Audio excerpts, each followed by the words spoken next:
once a lethal weapon of war. Like a wasp, its bright markings served warning to all sharing the skies that this was a machine of which to beware.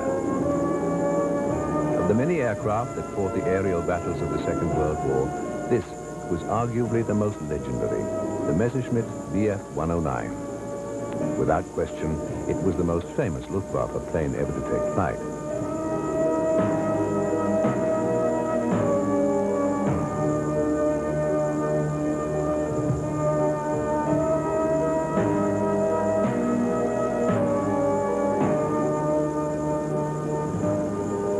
Estimated that a staggering 35,000 109s were built, making it the most numerous fighter aircraft in history. Many say it was the best fighter of the war. All admit that it was the very cornerstone of Nazi air power.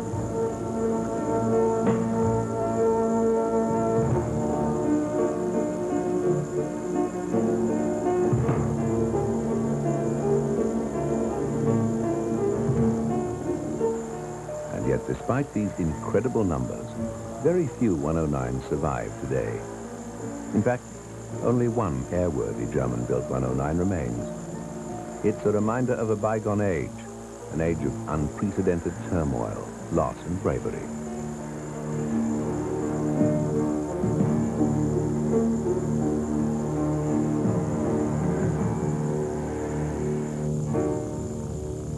Despite its German markings, this Messerschmitt was actually built by the Spanish, who still had 109s in production over 10 years after Germany's defeat. As close to timeless as any fighter can become, the 109 served Spain well into the 1960s.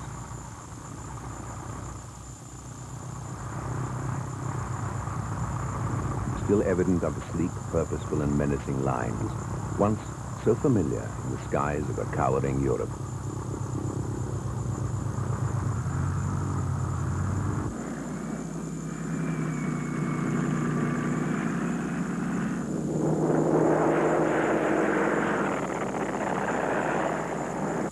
"50 years ago, they seemed invincible.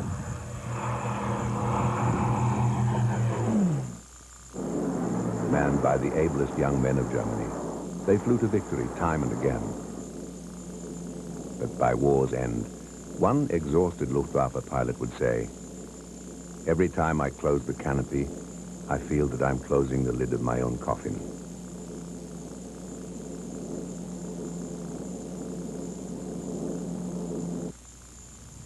These armorers and mechanics are readying a pilot's aircraft for yet another mission. With 3 cannon and 2 machine guns, the 109 was a formidable weapon.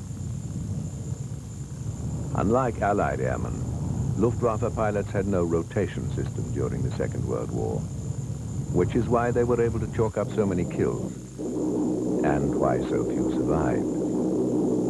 Although a tremendous camaraderie existed between them, in the air, each man was terribly alone.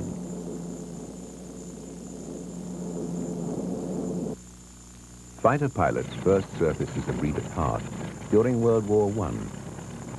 The successes enjoyed so briefly by immortals such as Oswald Boelcke and Manfred von Richthofen, the latter perhaps the most famous fighter pilot in air combat history, a legendary.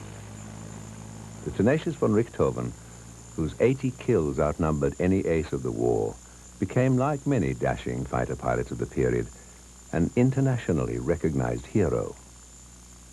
Their steeds, usually biplanes or triplanes, were primitive, construction was crude, weapons unpredictable. Powered by an Oberosel rotary engine and lubricated with castor oil, von Richthofen's favorite mount was the Fokker DR-1 triplane.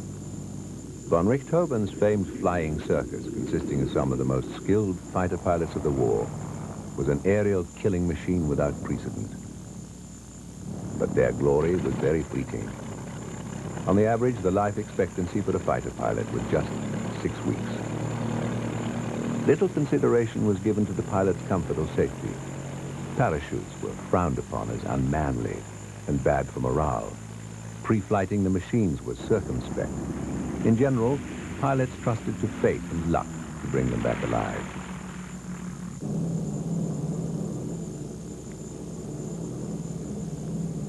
Oswald Bölker, who taught von Richthofen the art of aerial combat, was killed before his 26th birthday. Von Richthofen, second from the right, had been picked by Bölker as one of the first members of the Flying Circus. On September 17, 1916, the Red Baron, as he was soon to be known, scored his first victory when he sent a British pilot down in flames. Repeatedly decorated, Richthofen was later killed over British trenches and buried by enemy troops with full military honors.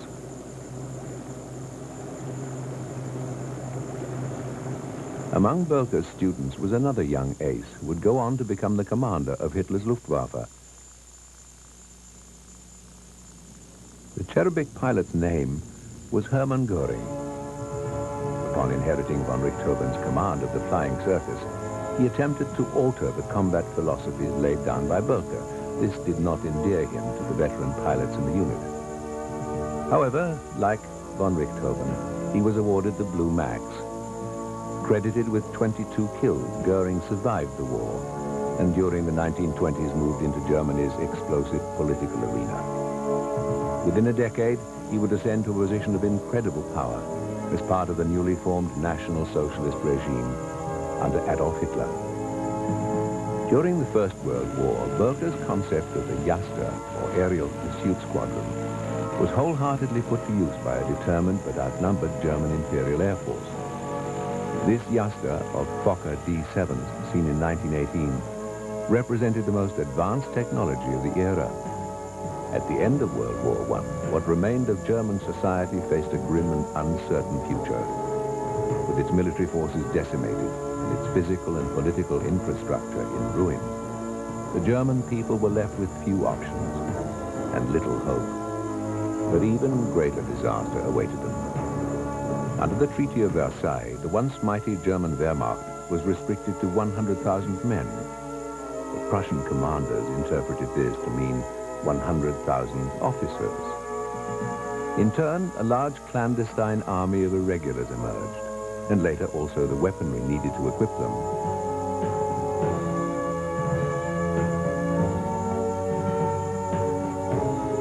However, Germany's feeble democracy, the Weimar Republic, couldn't resuscitate the nation's anemic economy. Soon, a desperate populace fell eagerly into the hands of right-wing zealots. The Treaty of Versailles forbade Germany military aircraft, but over time, civil aviation slowly re-emerged, and several small outfits came together to form the national airline Lufthansa. By 1927, Lufthansa was looking for a new passenger plane, and the Bavarian Aircraft Works, whose design team was headed by Willy Messerschmitt, submitted this 10-seater design, the Model 20. The first Model 20 crashed. Lufthansa demanded the return of its investment, driving the Bavarian company into financial ruin. For designer Willy Messerschmitt, this debacle created an opportunity. He started his own aviation company soon afterwards, but not before engaging in a heated argument with the Lufthansa director responsible for the M20's cancellation. That man was Erhard Milch, a pragmatic bureaucrat with a reputation for getting things done. Once he and Messerschmitt fought, the seeds were sown for a bitter feud that would last for decades. The M20's failure and the limitations imposed on military aviation at Versailles channeled Messerschmitt's energies towards smaller civilian planes. This is the M21, notable for its swing wing function, for storage. It was just one of the many novel ideas that earned Messerschmitt a reputation for innovative design. By 1932, the Nazi Party had gained control of the German Reichstag, and Hitler immediately took up the task of appointing party members, or at least those very sympathetic to the cause, to positions of power throughout the fabric of government. Behind his immediate colleagues lay an intricate network of well-chosen followers, each placed in a key position vital to creating the new Reich. One of those men was Erhard Milch. Remarkably, Milch was half Jewish. but he was given a major role in military aircraft development nonetheless. To remove any stigma of the last war's defeat, Germany's Air Force took on a new name, the Luftwaffe. But in rebuilding, its designers looked to the past. A starting point was the Pfalz D-12 biplane fighter, one of the first to feature an all-metal fuselage.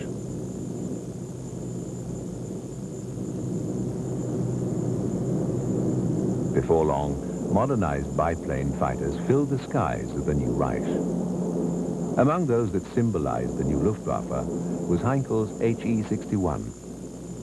But by 1934, it too was outdated, and the search began for an even more modern fighter. One early candidate was the Arado 80, a streamlined monoplane. With an open cockpit, it was built with a fixed undercarriage, although originally planned with retractable gear. Its disadvantage was excessive weight, and it never went into production. Another contender was Focke-Wulf's 159, built with a retractable undercarriage and an enclosed cockpit. Its major feature was a parasol wing that made it more maneuverable. But this too was declined because the wing made crash landings more dangerous and reduced speed. The leading candidate for the contract was the Heinkel 112. It had a retractable undercarriage and open cockpit, but the Heinkel company fighter was basically too heavy. Moreover, its wing was both complicated and exorbitantly expensive. Over time, Heinkel tried to improve the 112 with a lighter version, and also built the Model 110, which was lighter still. In the end, none of these planes got the bid. Instead, the contract went to a rank outsider, an aircraft which had been all but excluded from the competition. Because of Messerschmitt's feud with Field Marshal Milch, his company had been virtually blackballed from military projects. Even so, with quiet confidence, they'd built a single-engined light aircraft known as the Messerschmitt 108 Typhoon. With retractable landing gear, the basic layout of the 108 was clean and simple. It boasted advanced features that made it an extraordinary performer. The cockpit was roomy and fairly comfortable for the planes of the day.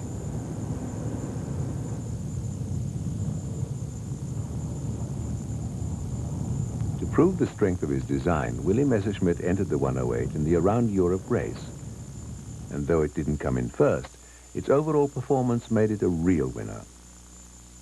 Onlookers were so impressed with the plane that Milch was hard-pressed to justify his bias against Messerschmitt.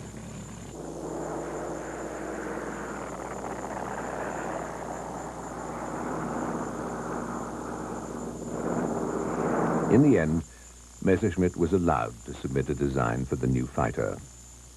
But a vindictive Milch made it painfully clear that even if the company won, somebody else would build the plane. Undaunted, Willy Messerschmitt accepted the challenge. Messerschmitt immediately set about refining the 108 to streamline it even more. The emphasis was on speed, because unless his new design was far superior to the Heinkel, it was certain that Milch would tip the scales against him. The resulting Messerschmitt aircraft would become an aviation legend. Labeled the 109, it was a sleek-looking monoplane with an enclosed cockpit and retractable landing gear.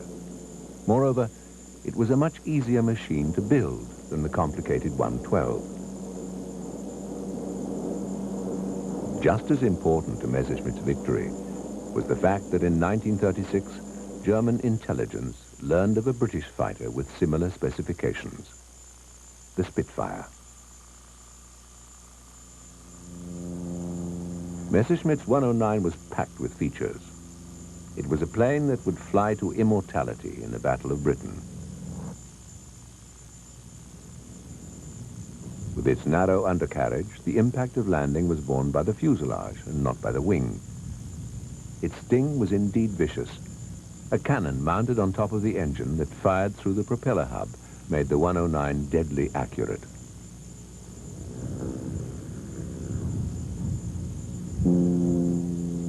The wings were light and could be taken off quickly. When laid alongside the fuselage, the aircraft took up a remarkably small amount of space, making it ideal for transportation by road or rail.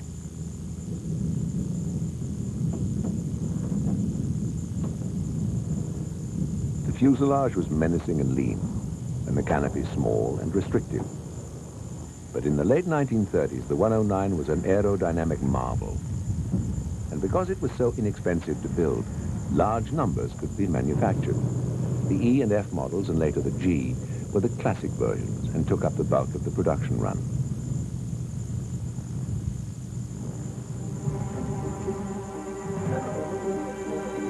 The 109E model, or Emile, as German flyers called her, first went into battle in the Spanish Civil War. Called the Condor Legion, some 6,000 Luftwaffe airmen aided Franco's nationalists and gained vital experience there that would serve them well in the years to come. In Spain, a new generation of Luftwaffe fighter pilots was flooded. But even though the 109 showed formidable combat prowess, the machine still had shortcomings.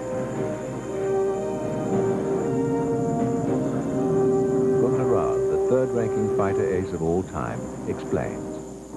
The 109 was a very sensitive aircraft with a very tiny cockpit and with a very short stick, and with a problems were with a high and narrow strut undercarriage, which caused for a newcomer sometimes some problems when he wants the throttle for takeoff and push the stick forward to get the tail up.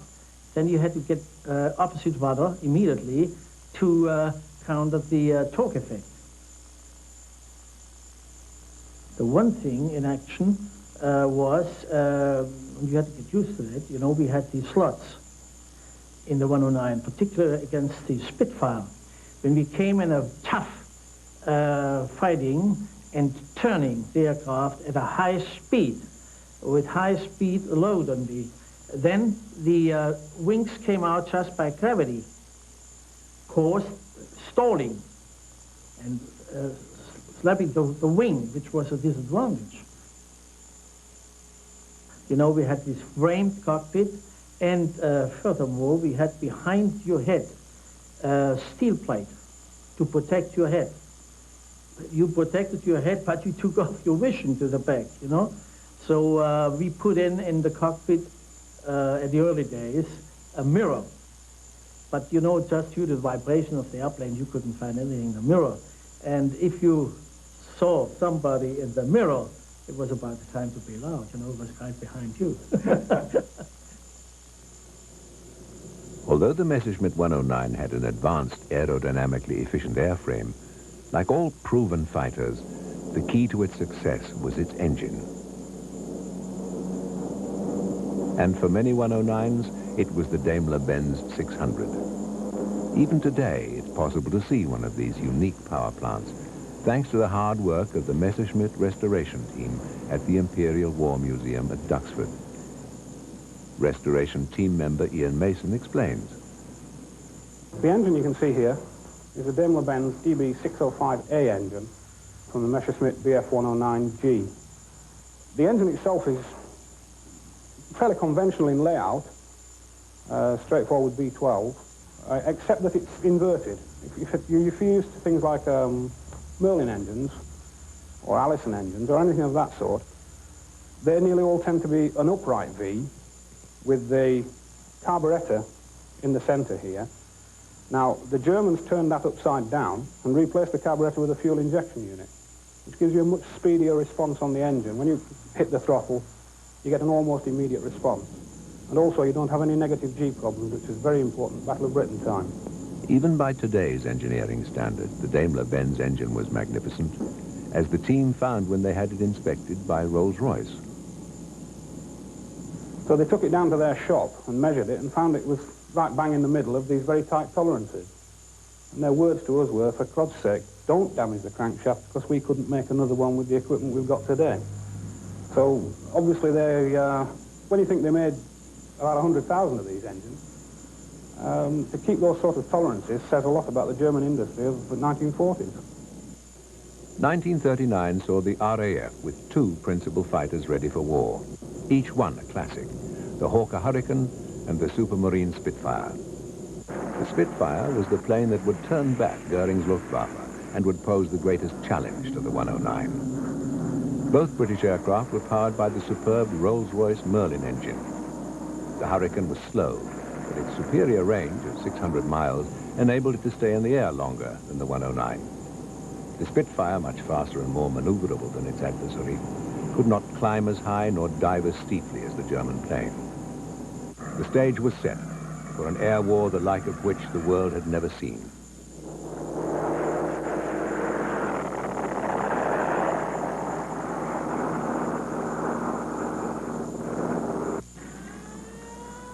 On September the 1st, 1939, Germany plunged Europe into war.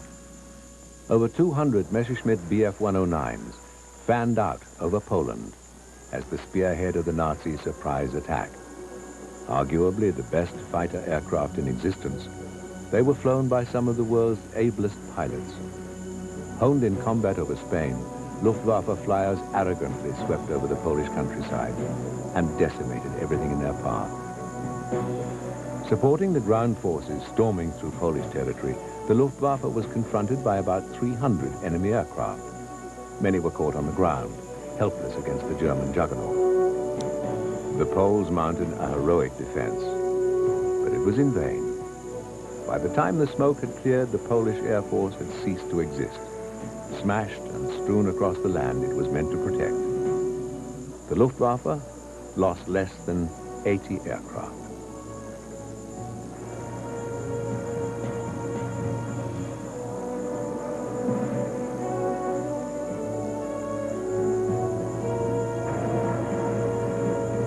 The story was the same across the rest of Europe. Norway, Holland, Belgium, and France were engulfed by the relentless tide of German armies. Above them was the ever-present 109, an umbrella of steel ensuring air superiority every step of the way. By June 1940, the British Expeditionary Force sent to assist the French was trapped and in desperate straits. Although the miracle at Dunkirk saved nearly 350,000 Allied troops, the price paid during the evacuation was high. 44,000 British and French soldiers were killed or captured. Above the beaches, Messerschmitt 109s had a field day.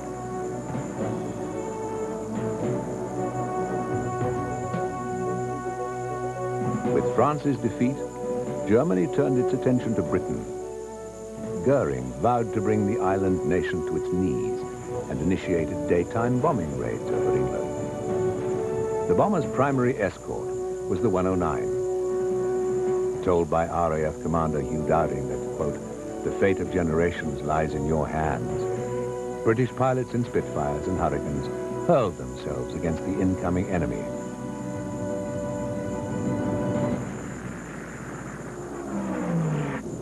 Hitler announced, "I prophesy that a great empire will be destroyed."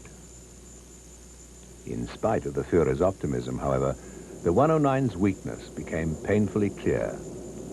With a cruising range of just 410 miles, pilots had only 20 minutes fighting time against the enemy.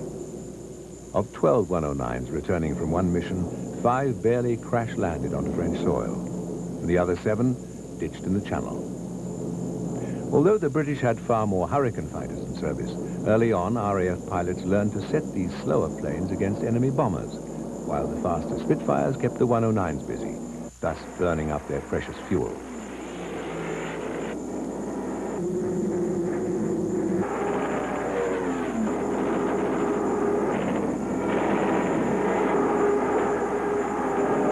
Luftwaffe ace General Dieter Hrabach flew the 109 over Britain.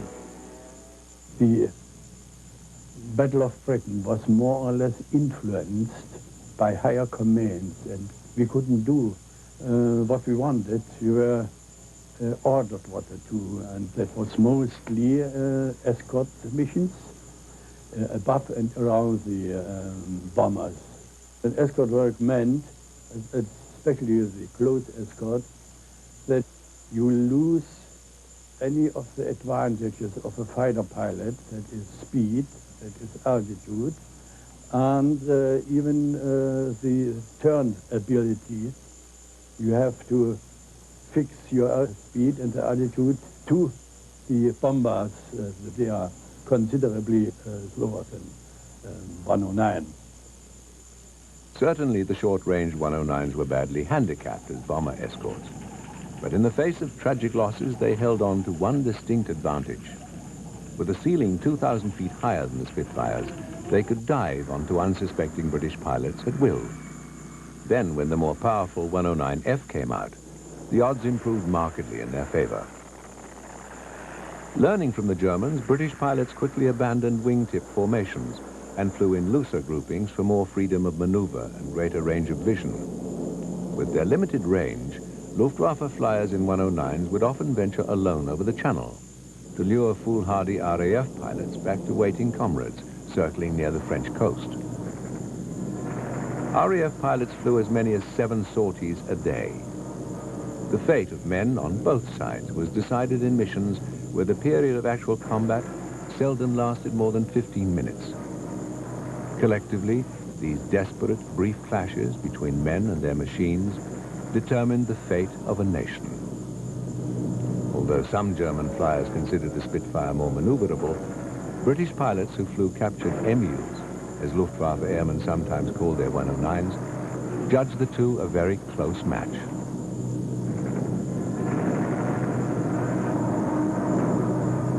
General Dieter Hrabach was more than just a pilot. He was also a trainer and mentor to the Luftwaffe flyers in his command. His job was to combine and hone man and machine to a single purpose. Each pilot had his own aircraft. If it was not available, then he could take and substitute. But normally he has his own aircraft. And with his own aircraft, he had his own first mechanic, his own second mechanic. And normally, you know, we had in Germany this four aircraft. We call it Schwarm. These 4 aircraft, they belong always the same man responsible for the weapons, and 1 man who will be always the same for hydraulics. So this crew belonged together, these 4 aircraft, 4 pilots, and the mechanics on the ground, they are flying with their pilots when their aircraft went away, hoping and wishing and praying for that he comes back, and maybe comes back successfully. The man in this aircraft was successful. Not only was he an excellent fighter pilot, but he possessed natural leadership qualities which came to the fore during his service in Spain. Ultimately, this led to his appointment as General of Fighters. Werner Mulders was an inspiration to young pilots. Although Mulders answered only to Goering, he distanced himself from the high command, preferring instead to be with his men. This devout Catholic was not ashamed to say he often experienced fear before combat, and the shock that always followed. A flyer first and a general second, he did much to revive the spirit of Richthofen.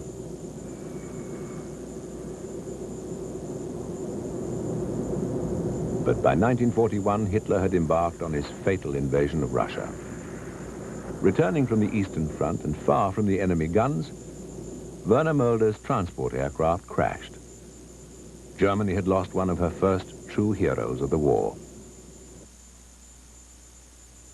The nation mourned as its general of fighters was laid to rest. But another great ace was to replace Mulders. His name was Adolf Galland. He too had flown in Spain, and 94 enemy pilots had fallen to his guns. He's seen here on the extreme right. He was a very, very experienced pilot and leader in the air, which is not always identical. We have a lot of solo pilots that are great shooters, but never can lead a unit in the air. You know, they are solo pilots.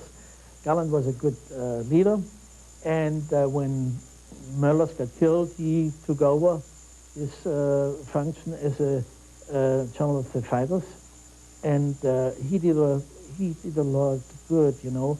His warning and his opinion was 41 or 41 when he took over, that on the long run we had to have a very strong defense force.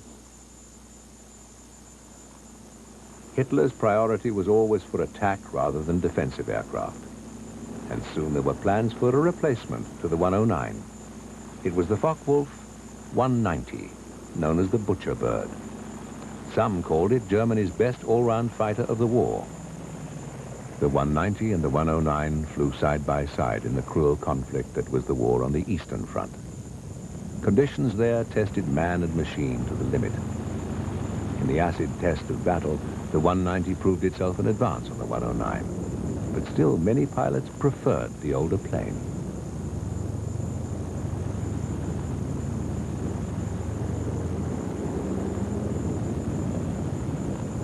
In the west, armadas of bombers began to lay waste to the German heartland. Still, Hitler insisted on building offensive bombers of his own. Stalin said, no, we have to produce fighters, fighters, fighters. But they come pretty soon. And he was right. By the spring of 1944, many German aces like Rahl were being transferred from the Eastern Front to face American daytime bomber groups.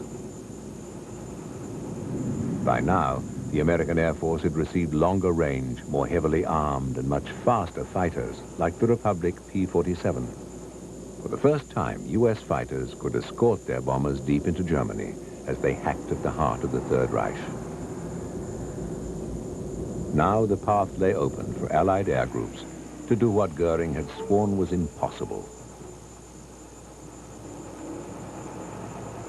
Long-range bombers like the Consolidated Liberator and the Boeing B-17 were making daily tracks into Germany under heavy escort. 109 fighter pilots tensely awaited their arrival. We listened to the radio of the 8th Bomber Fleet over in England. You know, when they tuned off their radios, we listened to that and we could figure out what's going on this day. And so I get the first warning, and we went to 15 minutes alert, and subsequently 10, 5, and commander said, okay, now they are approaching and their escort is in this area. Then he said, okay, scramble.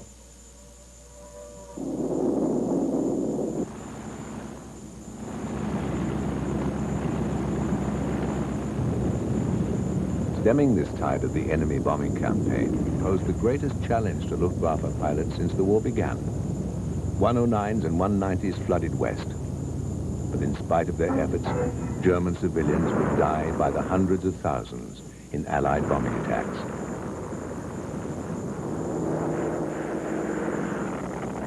The Luftwaffe now had the defender's advantage. American pilots were airborne for hours by the time their German adversaries got the order to scramble. Along the way, they'd endured flak, engine failure, and mounting fear of what lay ahead. And we marched down, and then we got in the north of Frankfurt, we got Tally-Ho, we saw them coming, and I got down in a group of P-47. And I got one right here from planes, and the next one, and then they jumped on me. And this was, knowing now, this was Hapzemke's Wolfpack. And he pulled away, and his second element, or 4, they jumped to me, and I was chased by these 4 P-47s. And when I pulled off about the treetop, when my thumb was shut off, and here was shut, and burning fire, and what the hell, I said, that's it, we get out of this. His first loss after 275 kills reflected years of steady combat. Ironically, Rahl's wounds may well have saved his life. One by one, often with over 500 missions behind them, time, luck, and death caught up with the Luftwaffe's greatest aces. Between January and April 1944, more than 1,000 Luftwaffe fighter pilots were lost. But Allied airmen were paid in kind. In 1943 alone, nearly a third of U.S. bomber crews never made it to the end of their rotation of 25 missions. By war's end, American escorts returning from missions did enormous damage to targets of all kinds.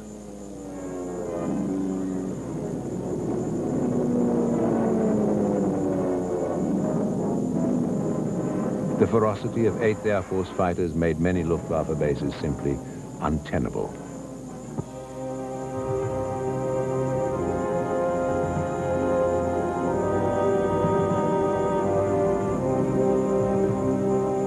Prowling American fighters became so numerous that the larger airfields had literally to be abandoned. A shell of the proud force that had vanquished all of Europe, Luftwaffe groups resorted to hiding their aircraft in nearby forests. From these makeshift bases, 109 pilots flew on, now with the certainty that the war was lost. Luftwaffe airmen were the only arm of protection left to Germany's urban population. Erhard Milch warned that without them, the enemy will be able to play football with the German people. This knowledge steeled them to fight to the bitter end.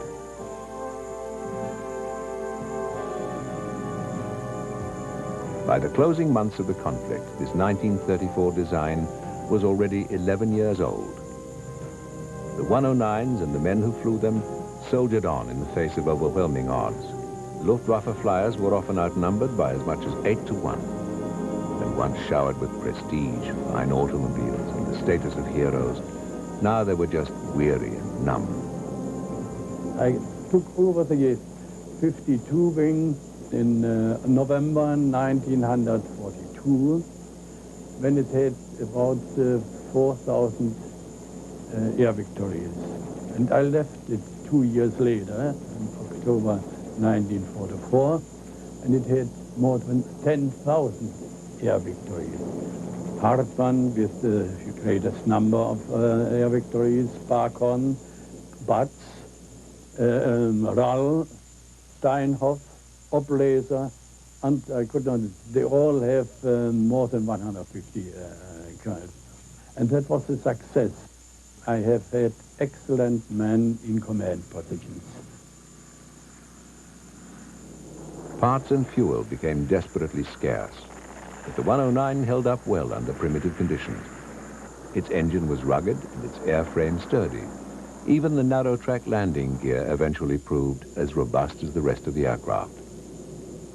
The Luftwaffe's greatest aces logged the majority of their kills flying the 109. Even admitting that many reached their amazing totals fighting inferior aircraft on the Eastern Front, they dwarfed the numbers compiled by Allied aces, which seldom topped 30 kills. Thousands upon thousands of Luftwaffe pilots flew their last missions in the 109, and the kill marks on the sides of Allied fighters were mute testimony to their final seconds in the cause of Germany's defense.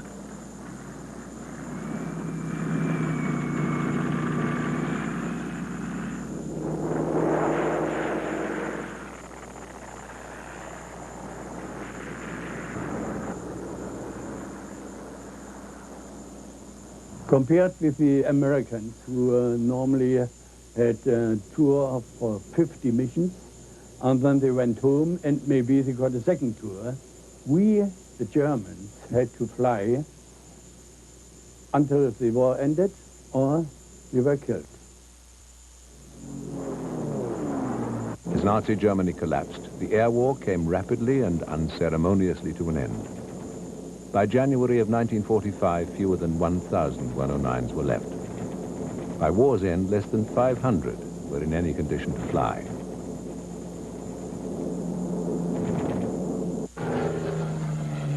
The Allies captured some 109s during the war and maintained them for experimentation and propaganda purposes.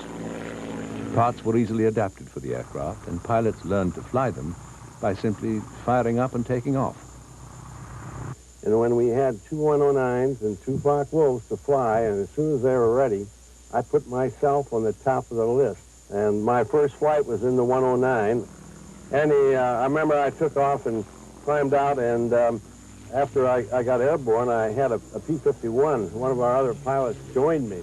And so we went off, we made a comparison. And the 109, it did, I thought, very well. And I liked the handling characteristics, other than the elevator forces. Rudder forces were great, but the elevator was a bit more in comparison with a Spitfire or a P-51. But on landing, you know, we were all concerned about the narrow gear, but really it posed no real problem on landing. The 109, other than the visibility of the canopy, which every pilot would comment on, was really a comfortable fighter airplane. Today, only a few survive. Some of those are actually Spanish-built Hispano models. Ironically, powered by Rolls-Royce Merlin engines, they differ from their German-built counterparts, sporting redefined cowlings and four-bladed propellers.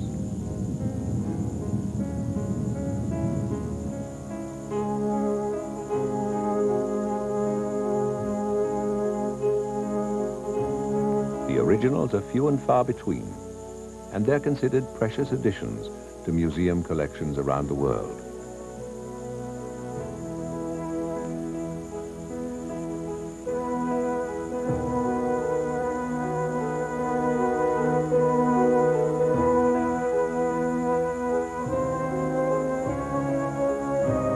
A fitting monument to Willie Messerschmitt, they're pampered and cared for like children by the men who look after them.